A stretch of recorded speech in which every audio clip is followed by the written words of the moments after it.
So in our Columbia office, we have a very strong pro bono program. That pro bono program has many elements. One of those elements that we're here to talk to you about today is the work we do on behalf of inmates who are seeking parole from South Carolina prisons. Now, this program, this project that we've been working on has been going on since the early 2000s. It involves several partners, several associates, paralegals, and Tammie is the primary paralegal for the project.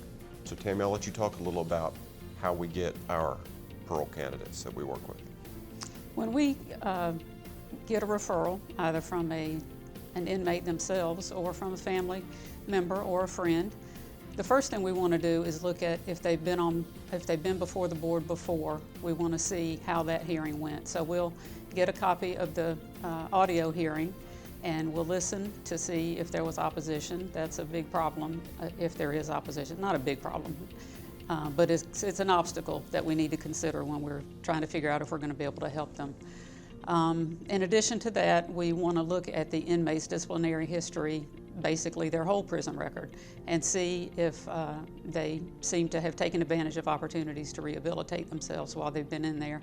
And if we think they're going to be a successful candidate, when they're released, are they going to be able to make it? Will they have family support? There's a wonderful program in Spartanburg called Jump Start.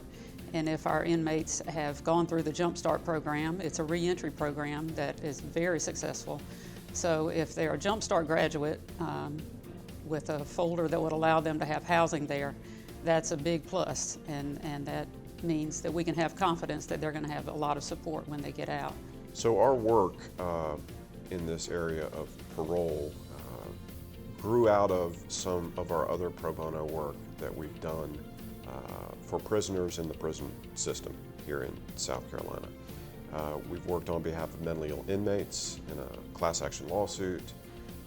The firm has done 1983 cases, civil rights cases for prisoners.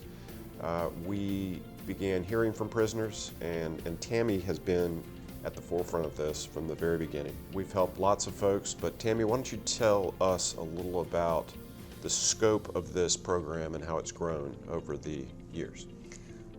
Okay, we started in 2003, and since then we have helped 26 people with their parole hearings, 19 of whom have gotten paroled.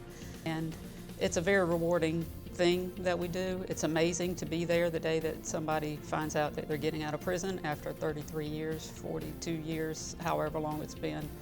And it's honestly the best work I've done at Nelson Mullins.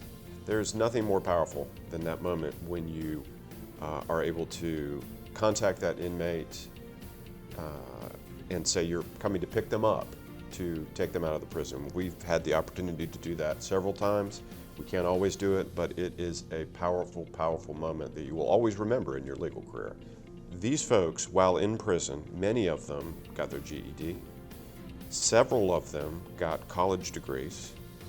They've worked in various support roles in the prison, assisting chaplains, doing medical care, helping other inmates, tutoring, mentoring, you name it. So these folks are incredibly worthy of parole, have worked really hard, and as Tammie mentioned, we're in touch with almost all of them still, and they're doing well in the community.